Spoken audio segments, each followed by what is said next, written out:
Hello， 大家好，歡迎嚟到我嘅 YouTube channel。咁今日有同大家開箱電視盒子嘅，咁但係今次呢個題材有少少唔一樣啦。咁我哋平時講嘅電視盒子嘅開箱啦，咁多數都係我有賣嘅電視盒子嚟嘅。咁但係今次我開箱呢一隻電視盒子呢，係唔賣嘅，非賣品嚟嘅。咁點解係非賣品呢？咁我即刻同大家講下啦。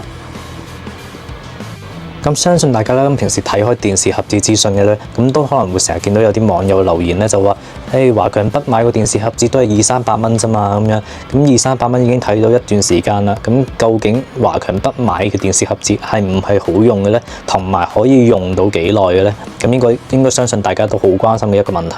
咁所以咧，啱最近咧，我就特登上咗去深圳，咁咧就去華強北買咗一隻咁嘅電視盒子翻嚟。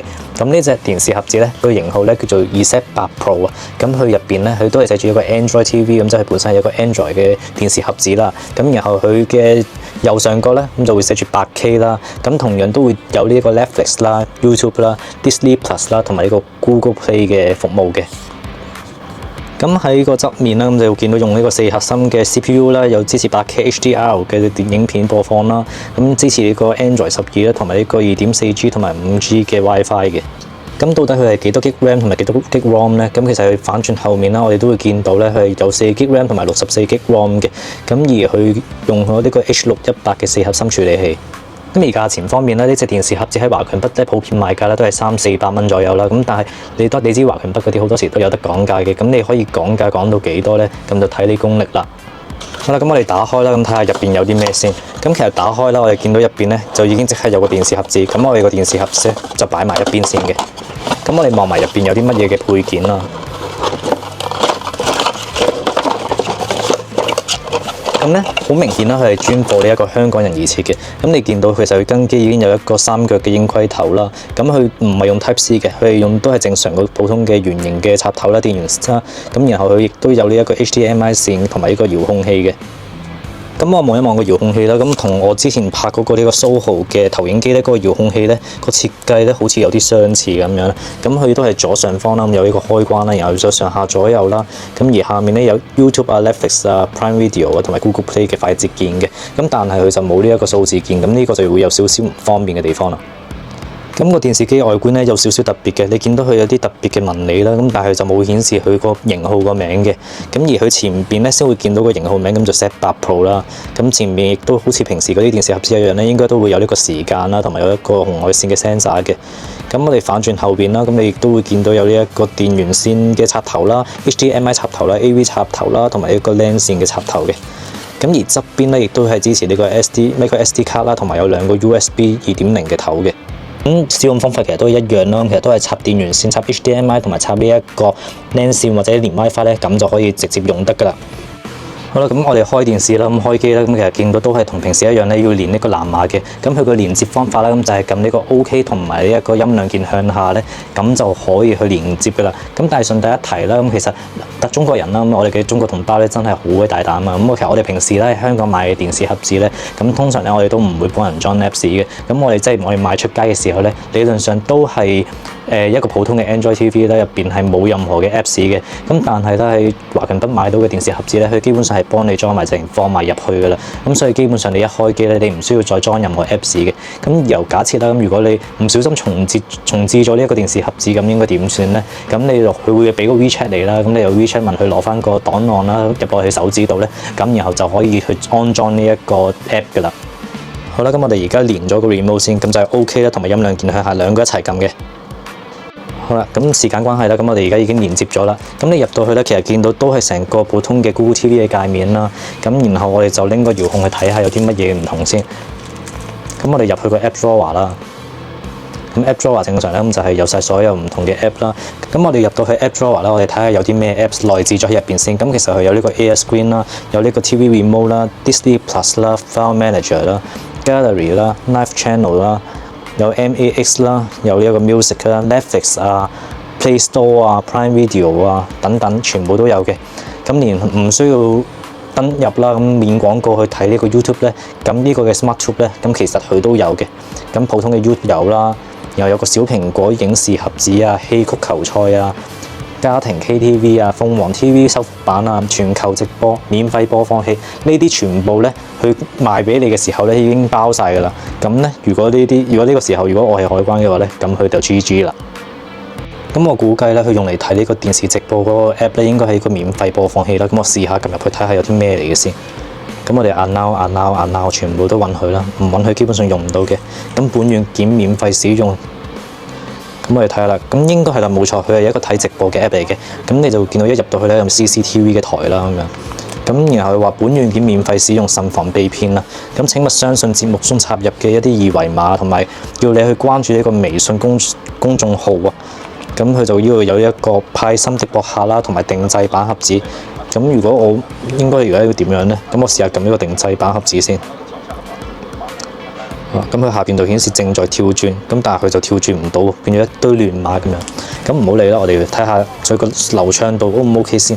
咁其實我覺得佢流暢度咧，其實唔算話好差嘅。咁我撳 OK 睇有啲咩台睇啦。咁其實你見到有好多咩央視、衛視，咁全部都啲 CCTV 台咧，咁佢都有嘅。咁然後我哋再睇埋啲咩影視娛樂啦、測試頻道啦、備用頻道啦。咁佢備用頻道咧好奇怪喎，佢見到佢話備頻道數108，咁但係撳去右邊好似乜都冇，要輸入密碼，密碼係咩咧？真係唔知密碼係咩喎。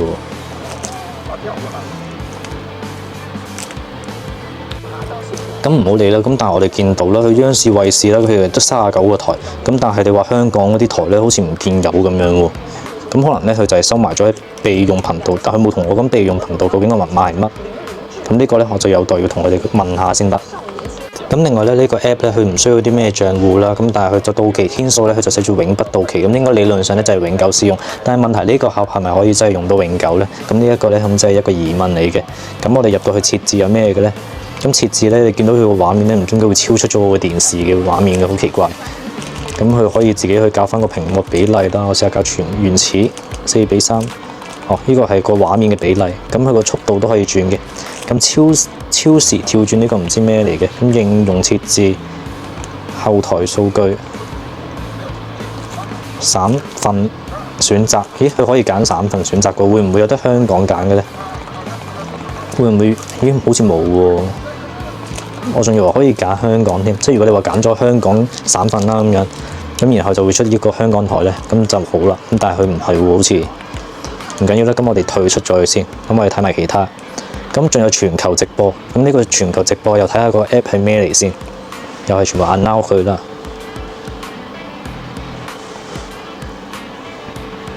咁頭先嗰個淨係睇到啲央視啊、啲大陸台，我估計應該呢個全球直播咧，應該係睇翻啲全球嘅電視台嘅。咁但係唔知點解佢好似 load 唔到啊！一開波咧已經係咁不停咁 loading 嘅畫面。咁我哋望下其他，哇非洲嘅台嚟喎，好奇怪。非洲台咁有一個阿根廷啊，唔同國家嘅台啦，哇好多唔同國家嘅台啊！咁但係香港咧，香港喺邊啊？揾到啦，揾到香港有呢個 ATV A1 台喎，仲有亞視嘅咩而家？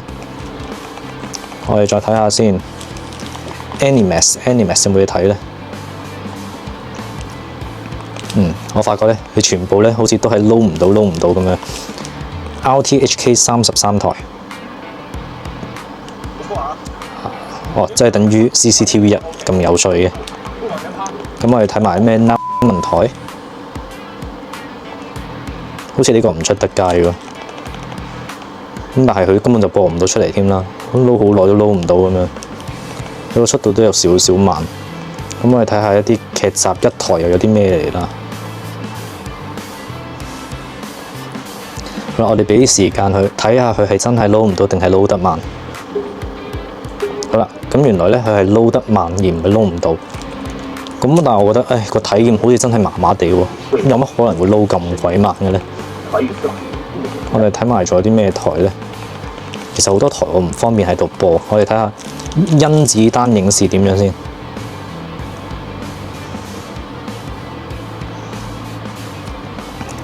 大家不妨數下啦。咁其實要幾多秒咧？咁佢先撈到。即係如果同我哋香港買，可能雖然係貴啲，可能平極都900幾蚊，咁貴極可能1000鐘啦。咁但係佢哋個速度真係快好多。咁相比呢一個，佢大家都係4GB RAM 啫嘛。咁但係點解會撈咁鬼慢嘅咧？同埋要注意一樣嘢就係佢咁多 app 裝咗落去咧，咁但係其實我覺得呢一啲 app 咧都唔係專貨呢個盒子而設嘅。你唔同好似香港買嘅電視盒子咧，有佢哋專屬嘅 apps 啦，好似你UEPack 嘅話就用金星影視，咁你用小雲盒子嘅話咧就 Yoga TV，咁但係佢呢個咧好似全部都係網上面第三方普通嘅一個直播 apps 嚟嘅。同埋你睇下啦，佢播幾秒咧，佢就已經卡咗喺度，窒咗啦。好啦，咁整體嚟講呢個 apps 咧又係 fail 啊，失敗，完全冇興趣想用。咁我哋睇埋隔離咧，鳳凰 TV 修復版點樣修復法咧？正在啟動，請稍後。微信掃一掃下方小程序二維碼，或者又要掃微信去攞呢個密碼。免費獲取鳳凰 TV 密碼。好，咁我哋唔好理佢啦，要攞密碼咁麻煩嘅嘢，攞嚟做乜？好，我哋退出啦，唔好理。咁就家庭 KTV 啦，咁我諗我都唔係咁想用啊。咁有個小蘋果影視盒子有啲咩嚟嘅咧？其實會唔會呢個先係呢一個電視盒子專屬嘅 Apps 咧？如何配置倉庫或線路？嘟，好啦，呢啲我都唔使理啦，確定啦。下一步，好啦，倉庫線路列表，我試下小蘋果線路有啲咩睇先。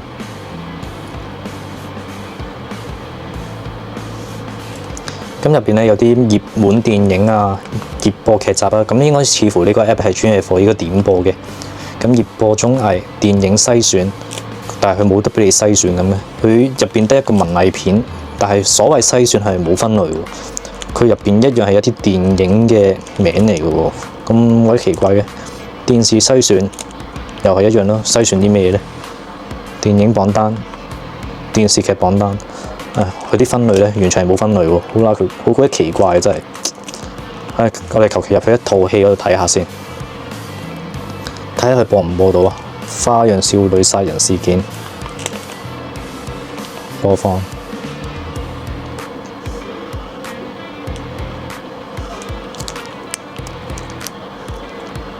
無啦啦好似又彈翻出去嘅，想點啊？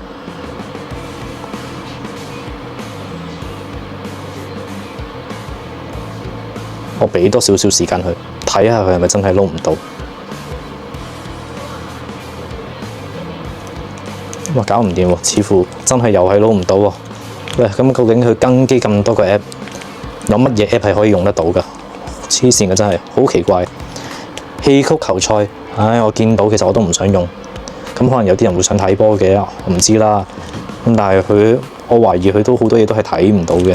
有邊個會想睇呢啲戲曲啊、京劇啊？老人家可能啱嘅，但係好似我哋啲後生嘅，好似唔好啱喎。咁 live 有啲咩直播睇呢個？又係 CCTV 嗰啲喎，有啲戲曲頻道。佢有體育全網。咁體育全網有啲咩可以睇咧？大部分都係中國大陸嘅體育台。咦？好似有啲嘢喎。咁但係我都呢度唔方便播啦，一陣間俾人黃標或者俾人 ban 咗點算咧？咁我求其入一個台睇下睇唔睇到先。呢個咩？山林體育啊？山東體育好似係播到嘅。咁個速度算唔算快？一般般啦。咪咕視頻咩嚟㗎？會唔會有一啲唔應該播嘅嘢咧？loading。好啦，似乎係播唔到嘅。咁咧，我數多10秒我就放棄啦。1、2、3、4、5，算啦，10秒都唔數啦，放棄。好啦，我而家呢個電視盒子咧已經測試咗大半啦。咁我真係發覺，師兄真係搞唔掂喎，真係黐線嘅。即係個 app 咧都好似用唔到咁樣嘅，佢開到睇唔到，淨係得頭先嗰個戲曲球賽咧，好似有啲直播台可以睇下。咁但係我就唔可以全部都播放啦。咁但係都係有啲台睇到，有啲台睇唔到喎。咁而家剩翻啲咩啊？剩翻呢個獨播富 TV 同埋網飛貓。網飛貓應該唔使諗啦，應該實得㗎啦。真係我唔信連網飛貓都播唔到啊。咁但係獨播富 TV 又有咩睇嘅咧？咁其實平時喺啲電視盒子咧，嗰啲商城入邊咧，就見得多呢個 app， 但係我都從來冇入過去睇。咁我哋望下，佢哋都係一啲點播 app 嚟嘅，咁可以睇到啲連續劇啊、電影啊等等啦。咁有啲短劇嘅，咁我試下睇下係咪都播到啦。係咪真係免費先？屬夢嗱，好似都播到嘅，好似冇問題。OK， 終於有一個 app 係好似用得下人嘅，咁當佢用到先啦。